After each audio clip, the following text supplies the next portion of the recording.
Hello everyone and welcome to our session on the role of lawyers and law associations in the global stocktake implementation at a domestic level. My name is Lara Douvartzidis. I'm a project lawyer at the International Bar Association and one of the co-hosts of this event. And my name is John Dernbach. I'm at Widener University, Commonwealth Law School in the United States. And we decided that before we did anything, we would all introduce ourselves. Hello, everyone. My name is Leticia Campos Mello. I'm a dual qualified lawyer in England, Wales, and Brazil. I represent OAB, the Brazilian National Bar Association. I was, in the last administration, the president of the Special Committee for the Defense of Sustainable Development. I am now in this administration the Secretary General of the Foreign Affairs Committee. I am a climate and ESG lawyer, and also I've been working as an advisor for financial instruments. Good afternoon, everyone. I'm Tracy Hester. I'm a professor of environmental law at the University of Houston down in Texas, the United States. I am also co-chair of the American Bar Association's Climate Change Task Force, along with John Dernbach, as well as Amy Edwards. I also previously chaired the Climate Change Committee within the ABA. I'm a co-director of the Environment, Energy, and Natural Resource Center at the University of Houston, and other things I could go on about, but then the room would clear. But by the way, thank all of you for sticking through. You hardy few, our band of brothers. Last panel for today. We appreciate it. And the fifth member of our panel, though you can't see him, is Alasdair Cameron, who is online. So praying to the tech gods. Alasdair, are you with us? Can you hear me okay? Oh, yes. Yes, I'm the Climate Change Planning and Environmental Law Policy Advisor at the Law Society of England and Wales. And yeah, as Lara said, I'm beaming in from a very sunny London, England. Looks like you've got good weather in Bonn as well. Thank you, Alasdair. And I think because when you speak, your face, well, the screen lights up. So if you'd like to go on video, of course, please feel free.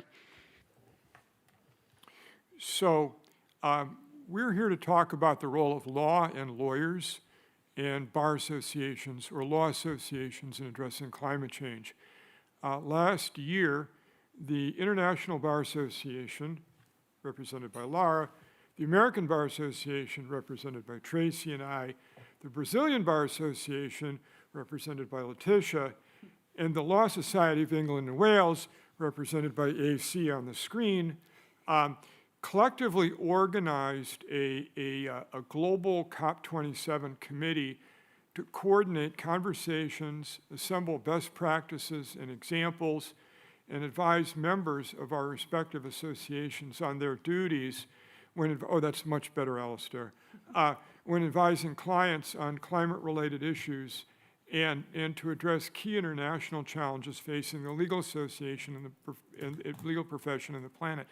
We held really first-of-a-kind meetings among bar associations at a COP that had not previously been done before.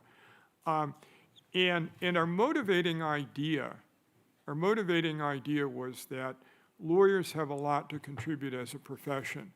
We are not arguing here that lawyers are the only answer, but what we've seen in other contexts, green chemistry, for example, or sustainable engineering, is that fields or professions have set aside work and teaching and have really elevated the importance of either sustainability or climate change or both in their professions. We have not seen that in the practice of law. And that's really what brings us here. We're late to the table, and we want to try and make a difference in that direction.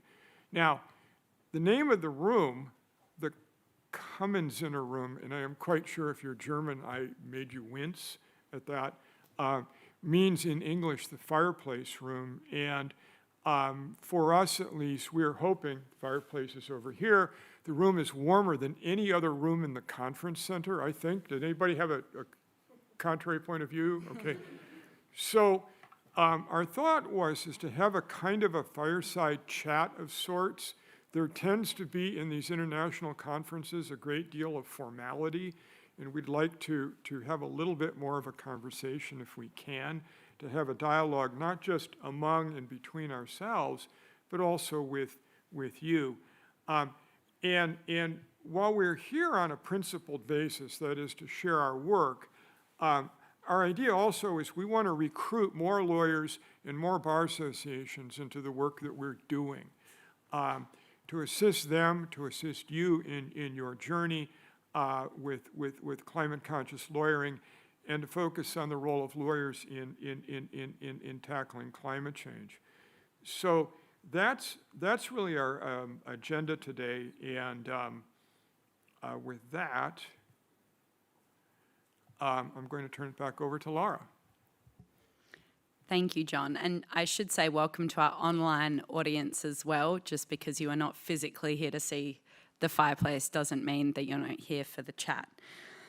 So, as John said, we're not just here to update you. This is a call out to engage with us. We have a sign-up sheet or a contact sheet for you to fill out here. We did this at COP27 and it was unbelievable, the people in the room that came up to us afterwards from national bar associations, for example, the Japanese Federation of Bars, who we are now in close contact with. We are here to ask you to activate your own networks. And if you know someone within a national bar association, please let us know.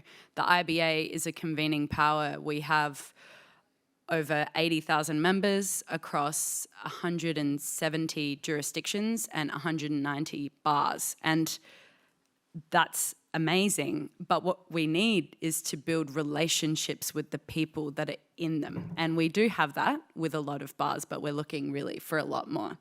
So in terms of what we are doing to date and what we did right before this session, I can just say that we collectively made a recommendation or a suggestion to the COP28 presidency to add law for implementation as a cross-cutting theme. It's not currently listed, and law as a topic is also not listed as one of the sessions that you can have here at a side session under the UNFCCC process. So we want law and lawyers on the agenda. We want it to be clear, and we want your help to do that. Without it, it will be difficult to mitigate and adapt effectively, and we can't take a programmatic approach to the implementation of NDCs without it. So with that, what do we want? We want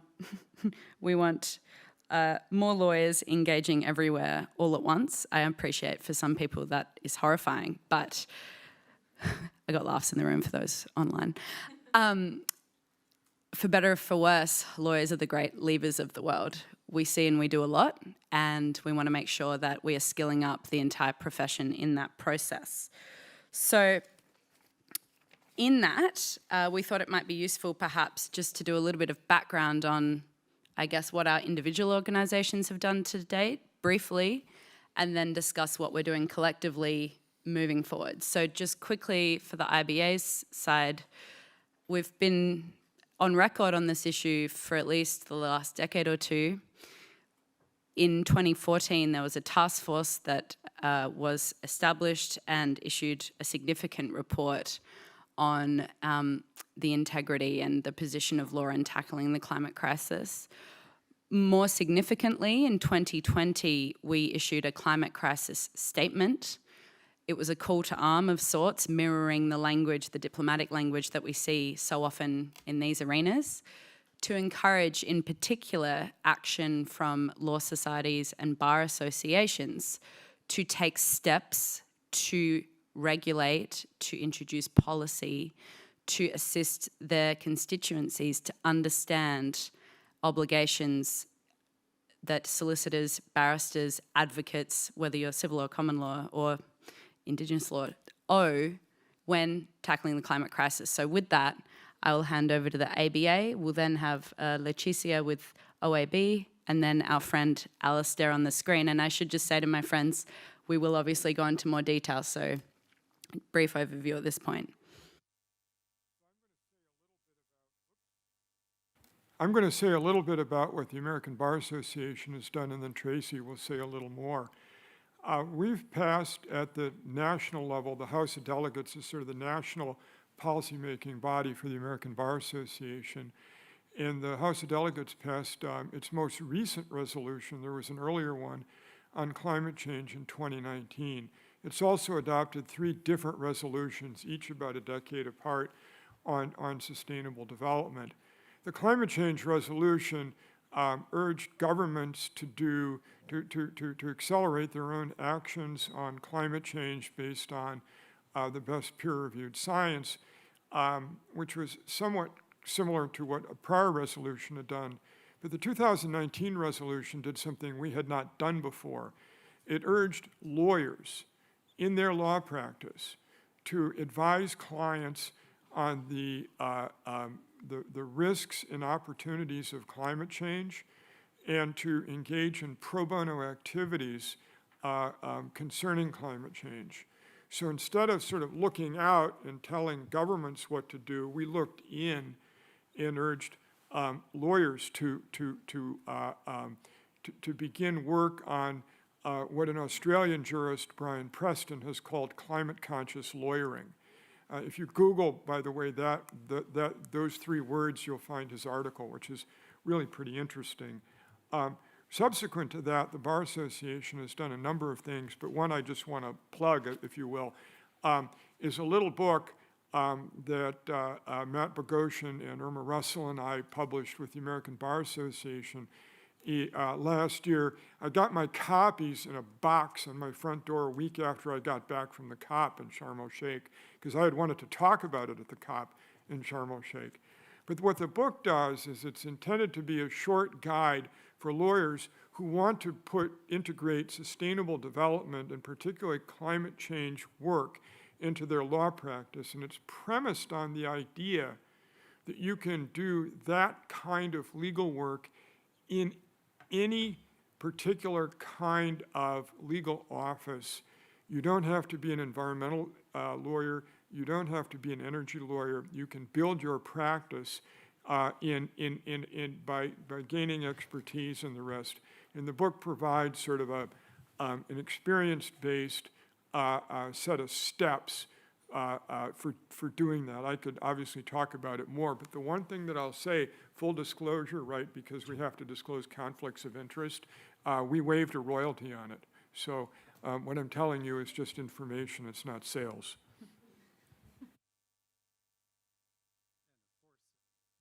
With perfect timing, my computer just crashed. So, hello everyone. First, I can't resist asking, how many of you are law professors or legal educators? Okay. How many of you are lawyers? All right, so you can appreciate when I tell you that it's torture to have to talk to you sitting down. I would much rather be pacing around in front of you like we're in a classroom and peppering questions back and forth. But hopefully we can have a bit more of that Socratic dialogue experience and going, we don't have to wait for questions and answers. So John has given you a admirably precise description of how the American Bar Association reached Resolution 111 in 2019.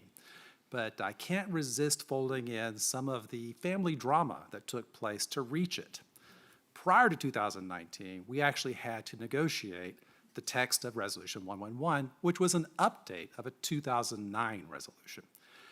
John is not giving himself credit. He was the yeoman's lifter in a lot of those discussions, and I'm making him uncomfortable, so I'll stop. But I will also say that the American Bar Association, if I remember correctly, is the largest voluntary bar association in the world. We have an enormous diversity of opinions.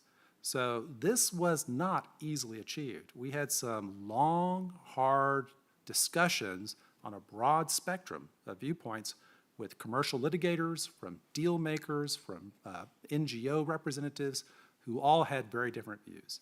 And we need to keep that sort of push, that effort in mind when we talk about helping other bar associations reach the similar goal.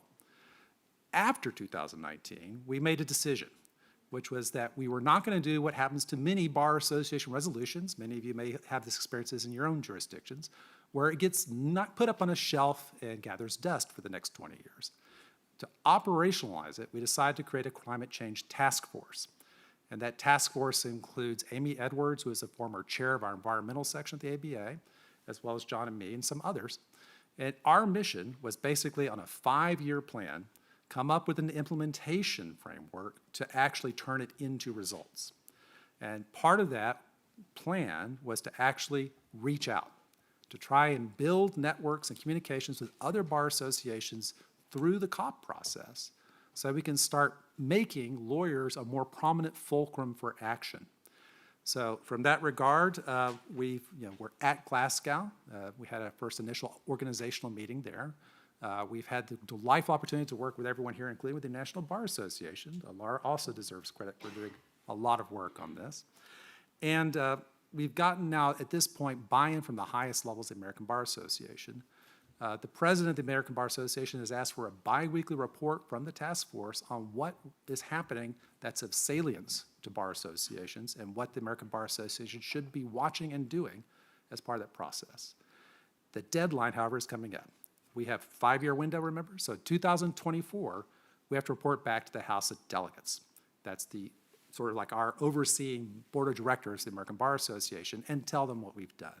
Our hope is that we can continue to expand this network and have more to bring back to them when our mandate expires in next year. It's hard to believe how fast the time has gone by. And with that, John, I'll turn it back to you.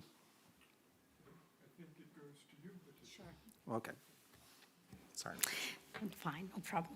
So I'm going to talk a little bit about OAB, which is the National Brazilian Bar Association, because OAB has somewhat a different role in Brazilian society. So OAB is not only a professional organization and not just the institution that is responsible for disciplinary matters in respect to lawyers in Brazil.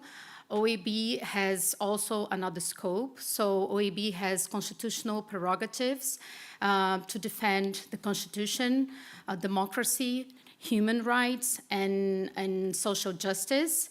So in this sense, the president of our organization also has the prerogative to challenge laws in the Supreme Court in Brazil, and taking into account that Brazilian Constitution has stated that ecologically balanced environment is a right for the present and future generations. All the matters related to environment and climate are within the scope of our organization. So having said that, I will further in this panel explain what we have done since we've met, all of us in Glasgow at COP26. This movement, this coalition started at COP26, and what we have developed at COP27 and what we are planning for COP28, and why we want to engage with more lawyers, with more bar associations, and the work that we can push the agenda together for the years to come. So with this, I'm going to pass back to Alasdair. Pass on to Alasdair. Thanks, Leticia. So yeah, in terms of a brief overview as to what we've done at the Law Society of England and Wales, so much like has been described by my colleagues at the American Bar Association, we published a climate change resolution in 2021 in tandem with COP26. Now, one can levy the criticism that these resolutions are fundamentally more of that kind of blah, blah, blah, just, words on a piece of paper, what's actually going to translate into action.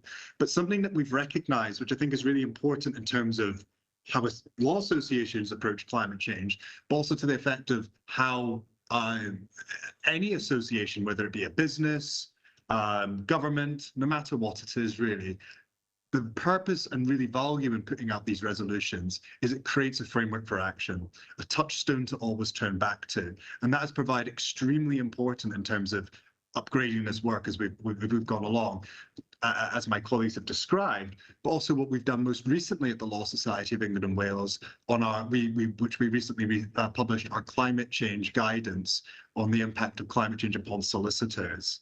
Now, what is this and what's the significance of this document? So, unlike my colleagues at the other bars, the Law Society of England and Wales, if you are a regulated solicitor in England and Wales, you have to be a member of the Law Society. So that's one initial difference. So we've got about 160,000 practicing solicitors. Now, that's not just even confined to England and Wales. This is internationally as well, and also to the fact that many of the issues that lawyers here in England and Wales will be advising on will have relevance internationally, will indeed be on advising on international issues. So it permeates throughout the globe. So we have 160,000 solicitors signed up. The other important part here is that what it does, that no other piece of guidance that we're aware of has been published for specifically legal professionals on, is how their regulatory duties and how their professional competency issues interface with climate change. So this upgrades the conversation from around climate change is a nice thing to consider. Maybe your client's warming to, thinking about these issues. Maybe they're even asking for advice around these issues to, actually providing advice on this issue, no matter what type of lawyer you are, can indeed in many cases affect your duty of care, your professional competency, your duties to the court, duties to uphold the rule of law even, and these broader questions. So I would really encourage those, particularly solicitors in the room, to take a look at this guidance and see, because a lot of it, of course, being a common law jurisdiction, is relevant to other jurisdictions. And we've been in dialogue with other bars, for example, New Zealand, Australia, Japan, the Council of Bars of Europe, who are looking at producing such guidance themselves. So what are in a very quick overview, what are the key issues that this guidance touches upon, and how is this relevant to society at large? So very briefly, it covers greenwashing. Currently in England and Wales, law firms, surprisingly, don't actually have a regulatory requirement not to greenwash. Obviously, we're seeing a lot of law firms put out public statements around net zero targets, around sustainability, specialty, or whatever it might be, and in terms of their advice. It's important that is regulated, and indeed those statements are consistent with what occurs in practice. So that's one. Two, it discusses that thorny issue as to whether lawyers can decline to act on issues which will present bad damage to the environment. Now, unlike many other jurisdictions, in England and Wales, solicitors can decline to act on issues, provided it compromises part of, for example, their integrity or honesty or their own personal beliefs. So we just clarified this as climate change is a legitimate issue to indeed decline to act. And that law firms, as this is a rising issue, should be considering this in terms of whether they have such policies in place to accommodate this. It also looks at this issue of advised emissions, which I don't want to go into too much, but it's really important for other professionals as well, is that Scope 1 through 3 emissions for a law firm are probably tiny, absolutely tiny in the grand scheme of things. That's the same with most service providers. However, if we think about the emissions associated with the matters upon which they advise, that could indeed be quite significant, or it could be indeed really, really large. And to that effect, it's really important that law firms think about what this type of advice they are and the emissions that they are creating potentially through their advice. How do they report this? How do they account this, if at all? These are really difficult issues for the profession to face, and indeed other professionals such as advertisers, accountants, financial advisors to consider. Part B, and this is a bit more relevant for lawyers, so I won't go into it because it's relatively esoteric, is about that client-solicitor relationship.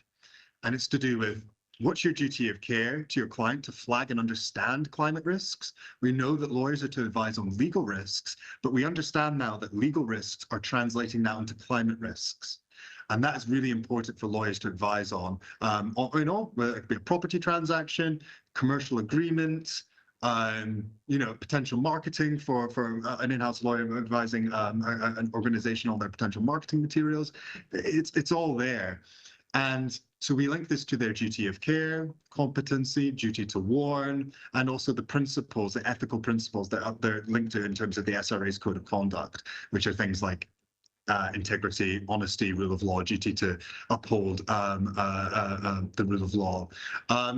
So that is really, really important for solicitors. Why is it really important for solicitors, but also society at large? Because it is siphoning out that impact that lawyers can have upon broader society. Lawyers have this power to be in a room, to flag a risk and suddenly to make it much more apparent and significant and real to the client, and make them maybe consider whether they actually want to go ahead with something which might be harmful to the environment or perhaps not in the direction of travel we need towards achieving net zero. So lawyers, as part of that tapestry of professionals who are informing that decision-making process for companies, governments, NGOs, whatever. Lawyers have a really powerful voice, and if they are regulated on that matter, it's even more so, because clients can go to England and Wales and go, right, if I'm going to solicit legal advice here, I know I am going to have a legal advisor who's going to incorporate and understand these risks and inform me accordingly. So I'll pause there in terms of my overview of what the Law Society of England and Wales done, but I'm sure we'll go a bit more in detail in terms of what this guidance covers in due course. Thank you, Alasdair. So moving on now to the portion of this panel which is related to questions. I just want to acknowledge a point from another member of our team, Nina Pinham, who is a barrister, preeminent environment and planning barrister in England and Wales. And she makes the very important point that the law is often a barrier to the green transition. The world's private sector lawyers have a role in creatively working out these issues. Due to the pace and scale of change needed, we will not get there without the private sector's engagement. We are looking to align private sector legal advice with the 1.5 degree pathway and the green transition. And in most jurisdictions, this will go beyond domestic law. So how we get this done is of a matter of great importance to all lawyers. So it circles back to a prominent issue here is when the law is lagging behind or enforcement isn't there, what can lawyers do? The carrot and the stick. And we're not the only lawyers trying to do this. Certainly the session before ours was on a similar topic, and we thank those panelists too. So moving on to question one, and I would have any of my team jump in here. What is the role of lawyers in aligning business and operations with the climate goals and your jurisdiction's NDCs? Or, as Alasdair put it, how do you go from the blah, blah, blah to something more effective?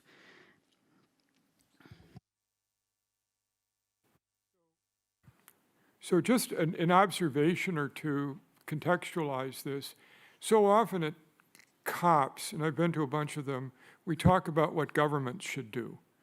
And it's increasingly clear, I think, to most folks that governments by themselves are not going to get it all done.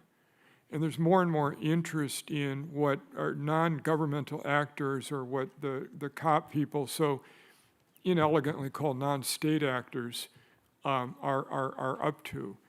And that conversation is often about business, it's often about industry, it's often about advertisers, but the conversation is moving toward and including lawyers. And so if you're thinking about this for the first time today, I'm guessing it won't be the last time you'll hear about it. The other thing I want to just say, sort of in a kind of a broader way, and then just a couple of comments about why this all matters. For many of us, we live in our own national silos. In the United States, there's a tendency not to think very hard about, for example, what the UK or Brazilian lawyers are doing. You can read some about that and all of the rest. And within US academic law and international academic law, comparative law gets recognized as a way of learning from others.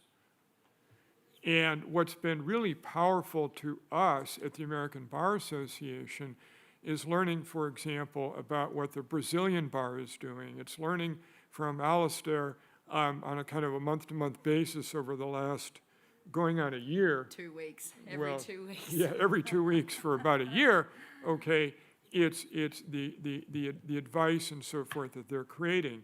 And so when we look at this, one way to look at this is to say, well, this is Alasdair, he's talking about solicitors in the UK, I'm in the US, who cares? Another way of thinking about this is he's talking about solicitors in the UK.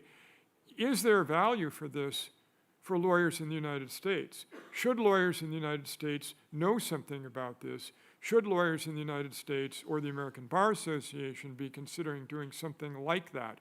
And whether you're from the US or Tanzania or India or wherever you happen to be from, our premise is that you can learn from the conversations that we've had, and that in the participating in these conversations with us, that's the recruiting part of this, could be of some value to you.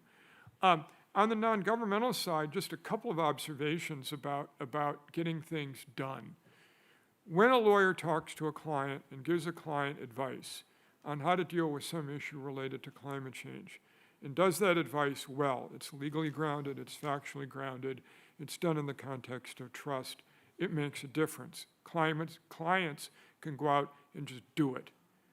They don't need to overcome the political opposition at the national level. They don't have to overcome the political opposition at the international level. They can just do it. And so if you're looking for results, one way, and I think we all are, one way of getting results is for lawyers to think hard about the kind of advice they give in a climate change context. And of course, they're often, and this is another part of our premise, is that there's a lot of lawyering that goes on that is not paying any attention at all to climate change. And so there are many, many lost opportunities. And so what Alasdair is talking about and what we're talking about are increasing the opportunities that lawyers have to influence clients to move in a more climate conscious, or if you will, sustainability conscious direction. Now, to be very blunt about all of this, the world in which I grew up, okay, which for many of you is longer ago than you want to think about, but the world in which I grew up no longer exists, okay? Rainstorms are more intense now. Flooding is more intense now. The temperatures are hotter now. We're getting bad days. I'm from the eastern United States. We're getting bad days from wildfires more often now than we used to, in all of the rest of that. And so and insurance for some things is no longer available in the United States. And so the kind of legal advice that I might have given 20, 30 years ago is advice that will no longer work. And so a basic core duty that lawyers have in the United States and elsewhere is to keep current with what's going on. In the fast-changing world in which we're operating, keeping track of the changes in the background facts, keeping track of the changes in law that are occurring, the Inflation Reduction Act and other statutes in the United States, keeping track of the possibility of new laws, that's all important stuff. And the final point I'll make, I think, just thinking about the role of law and lawyers is the job generally is about being a counselor, right? Being a trusted sort of partner in decision-making with your client and working with your client to keep current on this stuff and thinking about what the role of bar associations can be is something that's not simply important to the clients, it also has, I think, broader social value. And can I just quickly add, as an Australian qualified solicitor from the Southern Hemisphere, perhaps it goes without saying, but I'm going to say it anyway, climate goals and NDC realisation includes incorporation of Indigenous technical knowledge. Without it, we will not get there. And so on that, I just want to say that, you know, climate goals, we're facing a triple planetary crisis. It's climate, it's pollution, and it's biodiversity loss. And as lawyers, our job, really no matter what jurisdiction you're from, is to issue spot reasonably and efficiently and with due respect to the best available science and facts in front of you. And that occurs everywhere, but of course each jurisdiction is different. I made this comment earlier this morning, so forgive me if you've already heard me say it, but you know, legal jurisdictions are like snowflakes in the sense that to the naked eye, they all look the same, but when you zoom in, they're all unique. And so we all are working on how to harmonise the uniqueness in a way that doesn't take away the significance of space and place for that locality. And on that, perhaps I might just turn to my friend Leticia, who's had a bit of perhaps a different journey to some of us in getting here. So to you, the role of lawyer in aligning business operations in Brazil is perhaps a little different, but also how do policies and, well, the blah, blah, blah, Yeah. how does that affect your work? Yeah, I think I'm going to also pick up at something that John was talking about this journey, and that can, help in a way inspire all the lawyers and all the jurisdictions and bar associations. So let's say that in Brazil, we have a very strong environmental and constitutional laws. I wouldn't say that the problem in Brazil, it's because we don't have laws. I think the problem in Brazil is that, similar to what my friend there from Colombia, was asking, it's not a matter of like not having laws, but it's a matter of actually having the enforcement of those laws. We might have in Brazil and Colombia and other South American countries more laws than even like developed countries could imagine.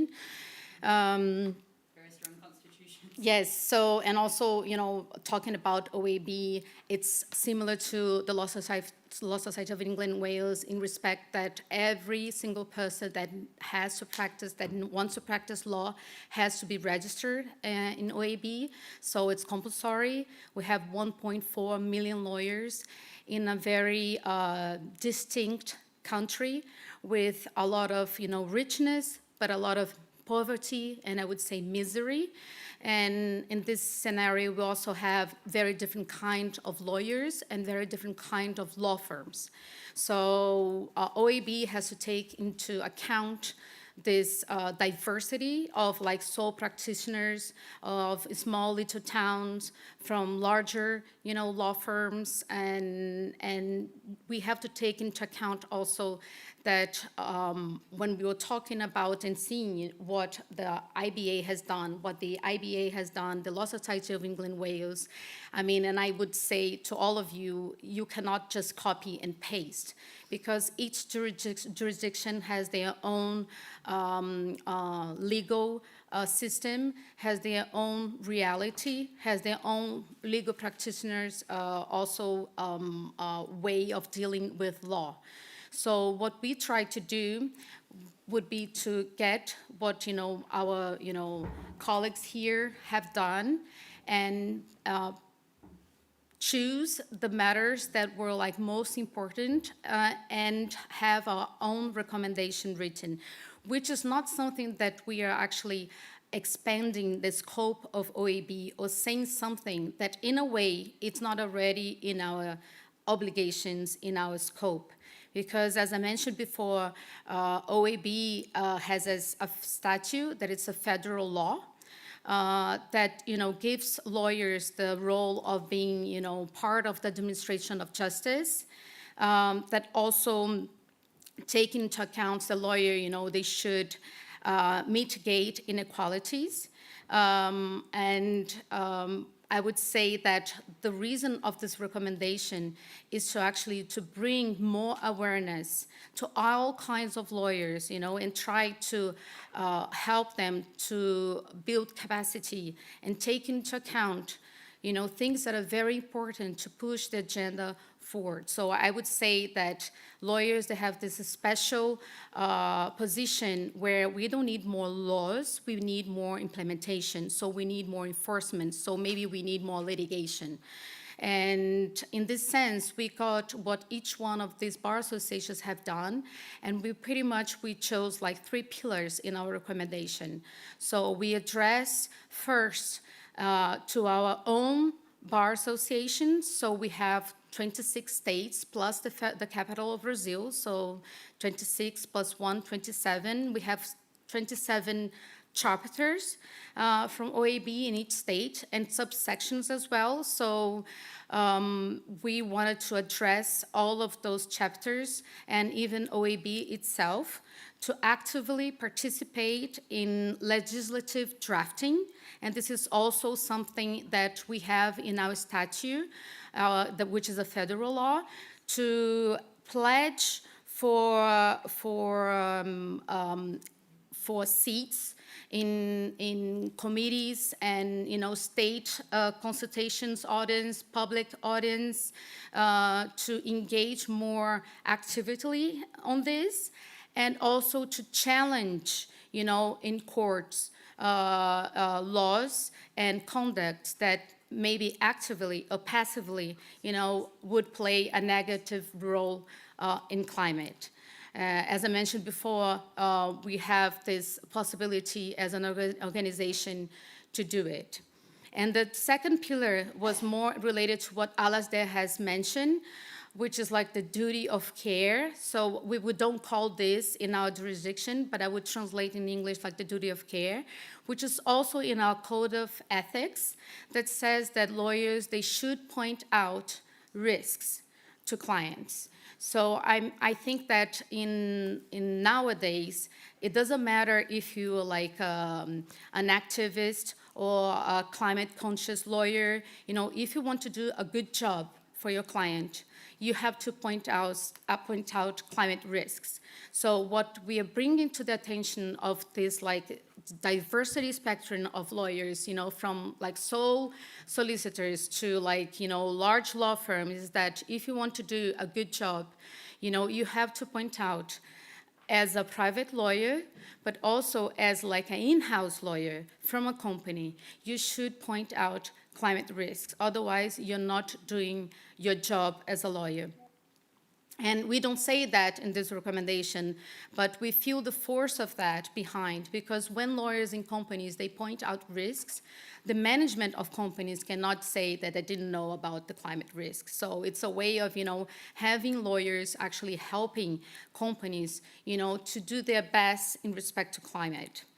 And then we have the third pillar, which takes all lawyers and also law firms and legal department from companies, and we specifically give more of a weight for companies like medium and large companies, legal department, but also for larger law firms with a certain amount of revenue, for them with the specific targets to have like a path of decarbonization.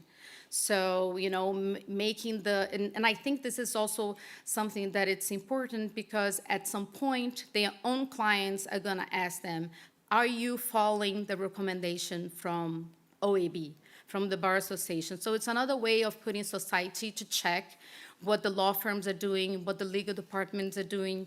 So at the end, we open it for review every year. So, and with that, we want to be able to catch up the best practice, and that we as a community of lawyers, of bar associations, and, hopefully with more lawyers coming in, bringing your own bar associations, we can grow and we can have even better ways of, helping to push the agenda. So this is a little bit of my path. So this started at COP26, and it was like a long path, but I had a lot of support from our president. His name is Beto Simonetti. He was born in the Amazonas state, where a lot of the tropical forests are. And the climate agenda and the environmental agenda has an importance, specifically in this administration. So, and with the help with, our friends here, we are trying to cooperate with each other. And one of the we were able at the last Sharm el-Sheikh COP to bring a Supreme Court judge from Brazil to speak, that have a very important precedent in climate decision.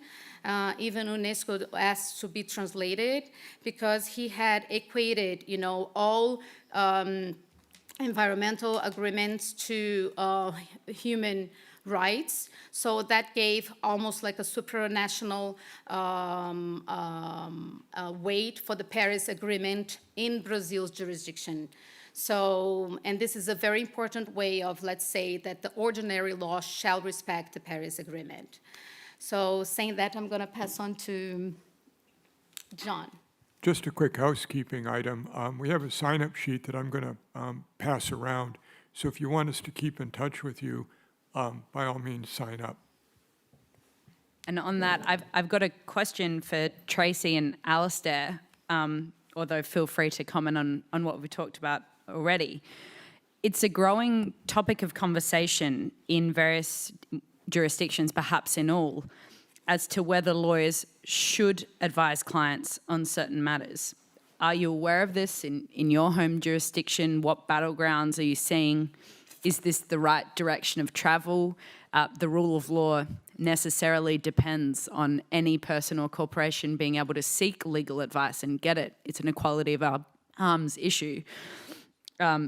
So how do you see it having an effect in reducing emissions and aligning us to 1.5 or, dare I say it, 2 degrees if this became a policy? So Tracy, and then perhaps to Alasdair. Well, actually, I'm going to show the better part of valor by discretion. I think, Alasdair, there's a lot more activity happening in the UK on that particular issue, but I would like to offer what I expect the anticipated U.S. response will be as that activity becomes more visible. Yeah, no, thanks, Tracy. So I'll briefly address that question, and I'll also make some remarks about the previous question. So in terms of lawyers advising, I think that law firms need to be able to take a stance on this, really. Just like any other business, I think the expectation that law firms should have to offer, or lawyers should have to offer their advice to every single prospective client is a bit of a fallacy at its inception.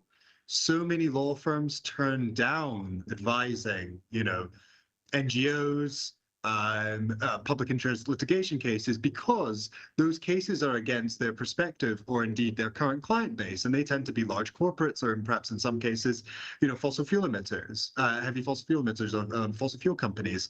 So actually, really, the access to justice issue around the rule of law sits more with those activist communities, marginalized communities, indigenous people, and gaining access to legal advice. So I think actually we should really be viewing the issue actually on its head. And I think just to the point I was making before, we're already seeing law firms in England and Wales take a stance on this, and that's your large, quite run-of-the-mill large city law firms, which I won't name, but your Magic Circle type firms who are already adopting policies around what sort of clients they take in. So this is already in motion. And I think that the key consideration for law firms to make is how can we notice this trend, and how can we be ahead of it? Because a lot of these discussions, if they occurred 12 months ago, 18 months ago, they wouldn't have gotten off the ground. But now they're serious and they're being discussed at the partner level. So I think law firms need to think about this question with real sincerity currently. The question around, just briefly on the role of lawyers, more broadly speaking, I think the legal sector's role is being somewhat underplayed, both in the transition towards net zero at the domestic level, particularly in England and Wales, or the UK, but also at the international level. So, for example, in England and Wales, the legal sector makes up about 3% of our GDP, and it employs almost 300,000 professionals. That's a real significant, stakeholder position to be had. And so far, really, engagement with government, direct attention from government towards actually how is the legal sector being regulated on this?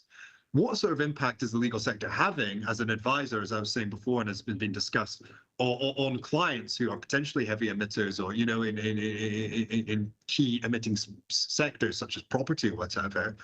It's not been given that attention. And I think that attention is long overdue. And I think this work that we're doing as bars, hopefully is part of highlighting that as to what does decarbonisation look like for lawyers and lawyers with clients who are potentially unaligned with the transition to net zero.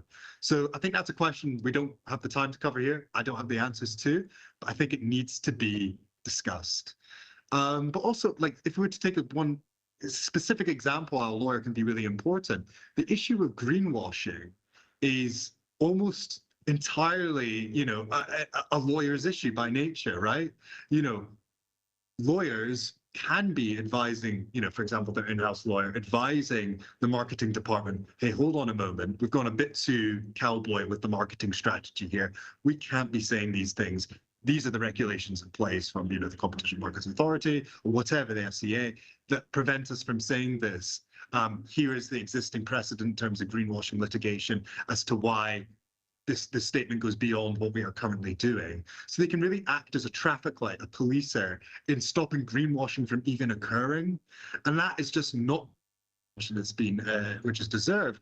And to that end, utilizing lawyers as those risk spotters of climate risks, whether it be in this case greenwashing, it could be other ones, it could be, a commercial real estate transaction, is underplayed.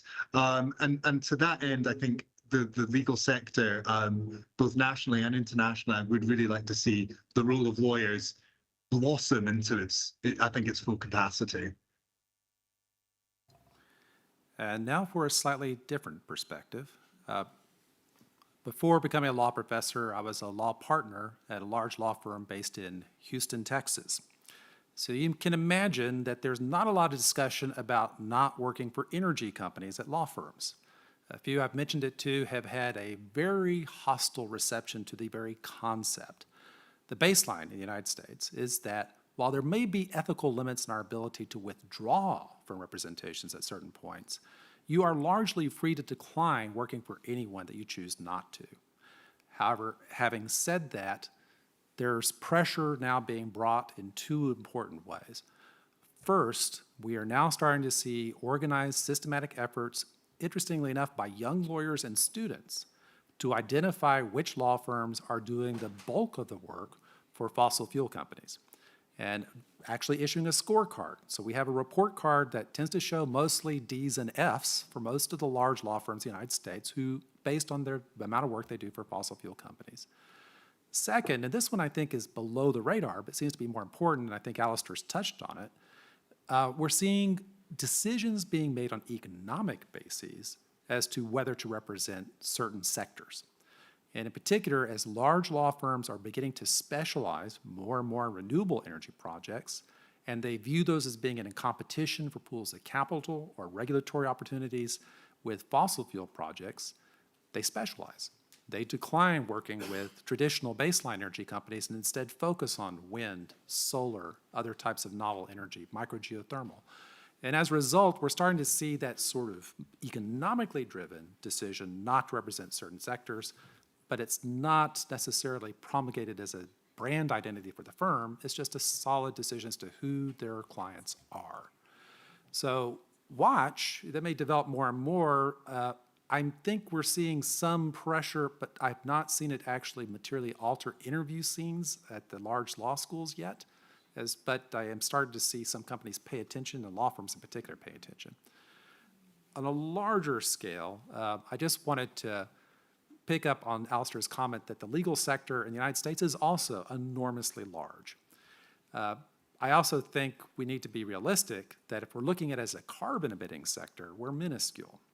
And I don't say that lightly. I mean, we are a pretty big economic sector, but if we were to put all of our Scope 1 and Scope 2 and Scope 3 emissions, we are the tiniest tail of the largest of dogs.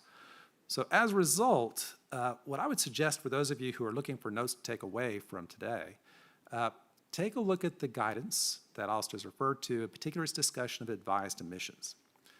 That's the one that seems to get the attention of practitioners who are not already on the same page we are in terms of climate policy. From their perspective, that's something that comes home to roost, no matter if you're a transactional lawyer, a real estate lawyer, or tort lawyer, or tax lawyer. The idea of advised emissions is that it views law firms in the same way that financial institutions have been viewed, or other types of significant players that enable projects to be made that cause emissions. So the same way that the financial sectors had to deal with the TCDF in terms of measuring the emissions they make possible, which may be vastly disproportionate to the amount of money capital compared to their clients, but nonetheless, they're the fulcrum that makes it happen. That's where the action's going to be. We're seeing the same type of developments, and Alasdair mentioned this as well, but it's fascinating to dig into it. In the industry sector, there are numerical formula that are now been prepared that measure the amount of emissions that are made possible based on the insurance products made available to particular projects. We're seeing the same thing in terms of advertising, which is based on the economic output created by advertising and translating into a metric of what CO2 emissions are caused by that. Why is that relevant? Because that injects an element of a change in the nature of the client relationship. I think most of us of John and my generation, we're used to thinking of the relationship as, to a certain extent, you divorce yourself. You are serving your client's interest. You're answering their questions. To the extent that your perspectives and information shape that advice, it's because you bring factors in that it may not be aware of. With advised emissions, to a certain extent, you are also having to, if your firm commits to meeting 1.5 degree goals in the Paris Agreement, it may also introduce other elements into the advice that you provide. And in terms of also calculating pathways where one has a much larger advised emissions footprint than the other, and if both meet your client's goals, you might be advising your client based on CO2 issues that your client's not necessarily focused on. So that's the one that strikes me as that gets people's attention.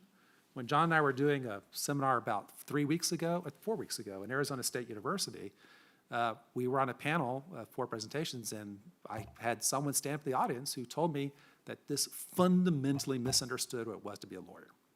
I had another very smart, sophisticated, successful lawyer tell me this morning that advised emissions, quote, are stupid, close quote. I don't think, however, they can be ignored. I think this is the one that's going to take the attention to respond to at each bar and figure out what approach makes sense.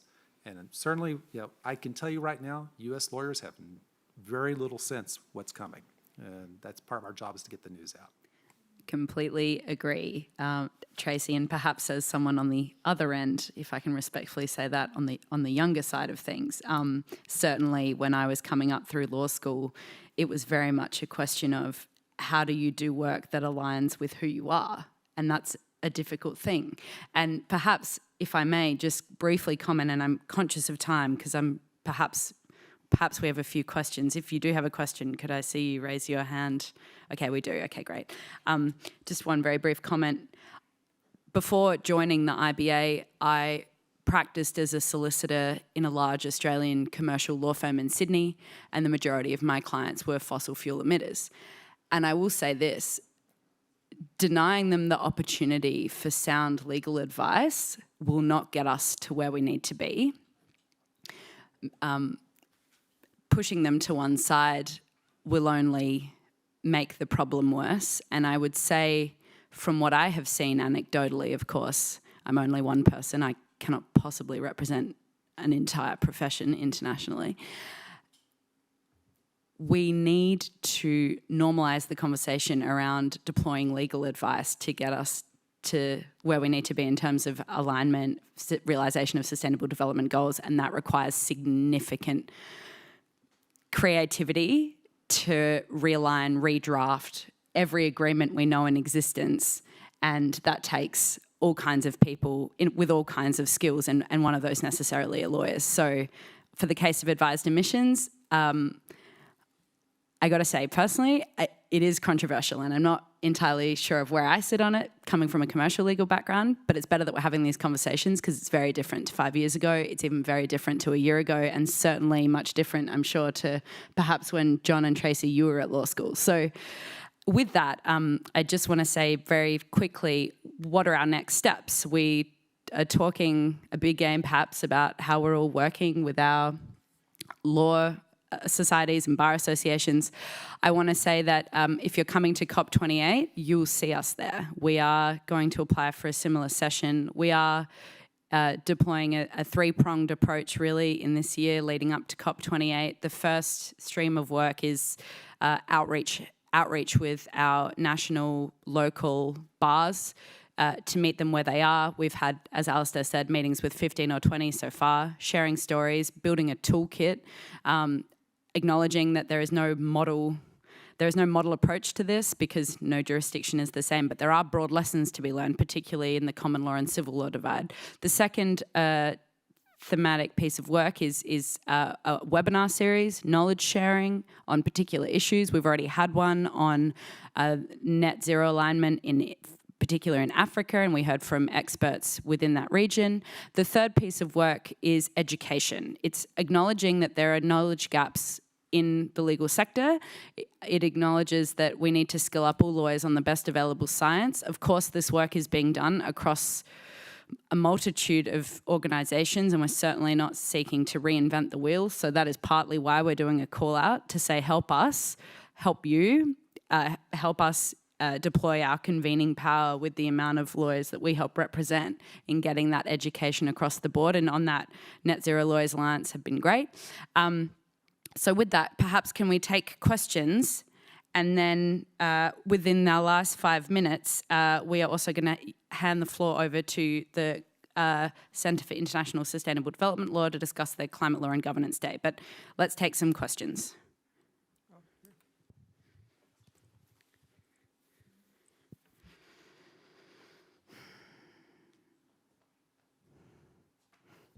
And could I ask, when you ask your question, please give us your name and where you're from. Thanks.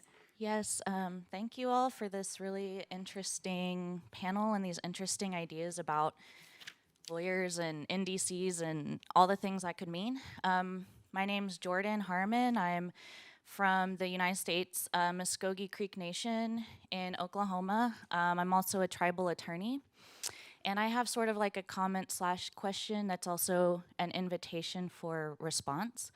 And that is that I'm hearing you guys talking about what could essentially amount to like a cultural shift in the practice of law internationally, what that would mean for ourselves and our own jurisdictions domestically. The American legal system is a really big challenge if you're an advocate of any kind. Because it's ruled by the dollar. I think that I'm concerned with a broad general idea, and that is the interaction, since Indigenous technical knowledge was mentioned. This is the interaction of lawyers and law firms with Indigenous peoples, including and especially those non-Indian lawyers and law firms representing Indigenous peoples and Indigenous interests. And in my experience, there is a vast, wide gap in knowledge between the lawyers who are engaging with Indigenous peoples and the Indigenous peoples' perspectives. And there's not always a clear communication there. And from the mind of a non-Indian attorney, they're thinking of all the things that you've mentioned that lawyers think about: client outcomes, case outcomes, short-term goals. They're not thinking about tribal sovereignty. They're not thinking about longevity of lands or biodiversity or cultural resilience. All of those things may not come up in a lawyer-client conversation, but are often very important to Indigenous clients. And I have seen there is a trend in the United States. We have a very unique, very in-depth framework for Indigenous peoples' law, which is called federal Indian policy. And I know that other countries have their own versions of Indigenous peoples' rights. And there is this trend in lawyers who don't understand the implications of the case law that they are putting out there. They don't understand the implications of the legal arguments that they make that may be a win for their client, but actually can affect tribal sovereignty in a negative way. And they're not able to actually advise their clients in that. So you could have a tribal client or Indigenous client going into a case thinking, this person is gonna help me win this, not even realizing they're actually decreasing their own sovereignty, not even realizing the effects that are important to Indigenous people, that non-Indian, non-Indigenous, Indian is a legal term in the United States, but non-Indigenous attorneys don't understand. So you're talking of that knowledge gap. So I would say, when you're addressing that knowledge gap, that would be a critical piece of that. So we're not having these really bad legal trends that seem like win for tribes that really might not be. And that will actually further your goals even more so. So that's my comment. Thank you. Thank you. Can we just take a few more questions and then we'll answer Spitfire? Thank you. And great comments. Thank you, Jordan. Hi, Alex Easdale, Southeast Climate Energy Network, based out of South Florida, United States. Just a quick question, piggybacking on the lawyers that work on climate issues. Are there specialized law firms now is that becoming a niche? Is that a growing niche, if you will? I'm just curious. Thank you. Yes, thank you. So my name is Anton. I used to be a negotiator here in the UNFCCC and now consulting for the International Comparative Law Research Center. So my question was about how all the practice that and all the good work that you guys are doing in consulting your clients can feed back into these negotiations that we are observing here. So what are maybe even some of the messages that could be brought back to the negotiating rooms, to the bodies that govern this process, as a feedback mechanism of what you learn when you try to implement these issues at domestic level with your corporate clients or with your civil society organizations, your private clients? Thanks. Alrighty, Spitfire approach. I'm going to say 10 seconds to Jordan, then I'm going to pass over to Leticia and then our American colleagues to round that out. Then Alex will go to you and then round off with Anton. Jordan, I was one of those lawyers. I was acting at a commercial law firm. I was one of our pro bono heads, and I took on a number of files representing Aboriginal elders in the Dunghutti Nation in Australia, my home country. And it was a very humbling experience. You're right. We don't have enough teaching on Aboriginal. In my country, it's Aboriginal and Torres Strait Islander learnings. And that's a great shame and a stain on all of our law schools and education systems that we're not brought better up to speed. And on that, all I can say is when the files come regardless, and I guess what I would say is with a master's in human rights law and significant teachings, that did not prepare me nearly enough, right? So for lawyers that perhaps don't have that legal background, it perhaps is even more difficult. I did my thesis on FPIC, right? So at least I got that, but it's an incredibly humbling experience. And what we can do now, as you say, is bridge that knowledge gap, acknowledging that space and place changes in localities across the board, and be afraid to say when we're not sure about something. I think that we as a legal profession need to support each other, as John was talking about, in a comparative sense, but also colleague to colleague, sharing stories, sharing experiences, and really building that individual connection. After those 2-3 years that I represented my client, we became very firm friends, and she remains someone that I will admire for the rest of my life. But certainly, it didn't start out that way, and we need to listen to understand. We need to engage with technical experts, and I think that law firms need to support young lawyers in particular when they offer pro bono programs to ensure that those lawyers are equipped with the basic knowledge needed to engage with clients across the board, whoever those clients may be. So over to Leticia and then John and Tracy. Yeah, I just want to compliment Lara's reasoning, and was a really good question, the one that you proposed here. Just to say what bar associations can do, looking at another perspective, I think we should empower Indigenous lawyers. So in this respect, not just like capacitate white people to talk on behalf of them, but actually, capacitate them to understand the tools of international law and of national, local laws to protect their own rights. So it's almost like, enabling them, empowering them to do it themselves. Of course, when they need, at a certain point, they will need, lawyers that are maybe not Indigenous. But I mean, the whole point is how we can capacitate them. And in this specific respect, OAB has yesterday sponsored together with UN and some Indigenous organizations in Brazil, the first fellowship for Portuguese Indigenous people. So where we have a course, a 2-week course, where they learn the international tools in international law and the national tools to protect their own rights. So you have many leaders from Indigenous tribes and also what we call quilombolas, which are like Black, communities, to enable them to not depend always in other lawyers. And some of them are actually lawyers as well. The Indigenous people that actually, went to university and became lawyers. And the help that we are doing is that we have this preparation course, and 10 of them follow to Geneva, where they will actually have, a following up course where they also understand the tools that it's already there for them to touch. So scenes like we've seen in Brazil of indigenous people dying of hunger, when you actually empower those leaders, you make them be able to actually touch national or international law system. So I think your question was like a really amazing question.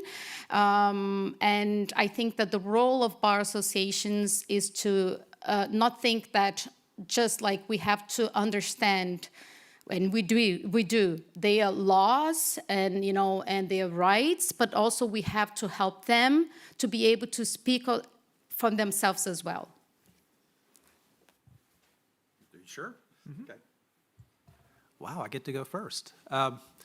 So first, Spitfire fashion. Jordan, thank you. You're right, absolutely. I've seen exactly that dynamic play out with tribes litigating over Federal Reserve water rights, where they essentially obtained water acres without realizing the long-term consequence of their rights, sovereign rights to claim some larger amounts. Unfortunately, I have a provincial and unhelpful response in that law firms and law schools don't focus on tribal issues unless it's a regional issue that they live in. So you'll find several programs in Oklahoma, but in Texas, where we have 2 recognized tribes and several unrecognized tribes, it's very difficult to find anyone anywhere teaching Indian law. I'm a little concerned about that because I have also seen correspondingly a rise of interest in tribal rights as a unique fulcrum to make things happen because they can do things states have a lot more difficulty doing. So they get approached and they get sought for their legal status without any discussion about what their real identity is and with people who understand them. Second, Alex, yes, there are specialized law firms. They just don't call themselves that. There are a handful of climate specialized law firms, but the ones that really are doing some of the really big league climate law work right now are tort law firms. There are law firms now who specialize in climate liability tort litigation, and they are enormously big players with deep wells of expertise. They're just also kind of walled off. They don't talk a lot with other folks because they hold that information dear.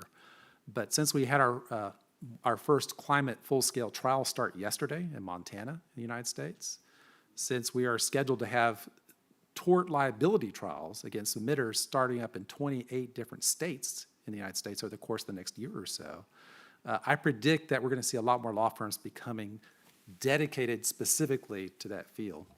And then last, Anton, what a fascinating question. I don't know what message to take back to UNFCCC based on this, other than to simply note there are several different times during the discussion, even in this work session, where I thought, wow, where would lawyers plug in?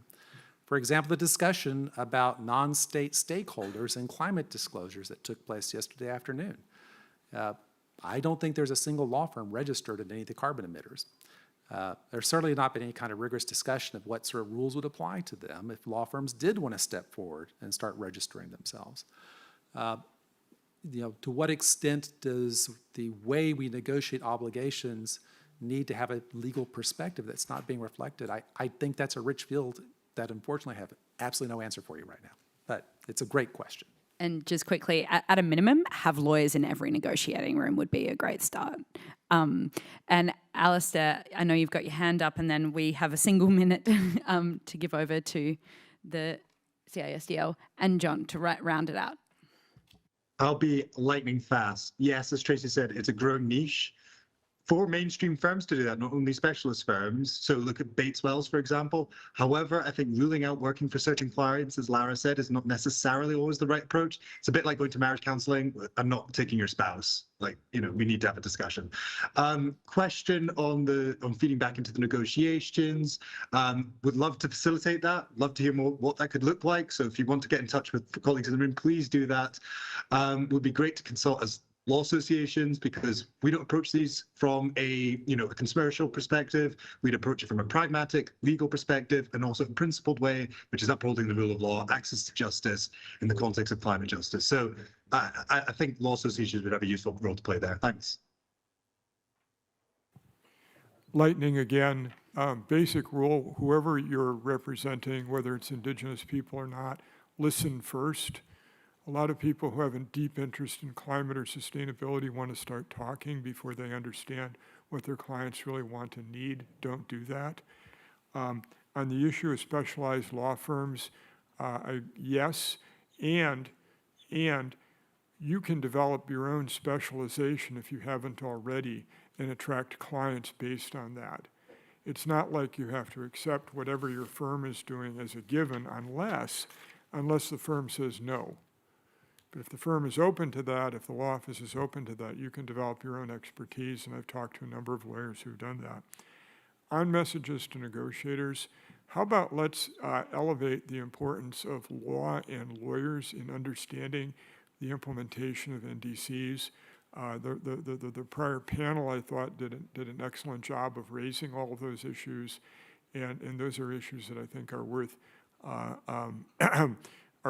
worth greater attention.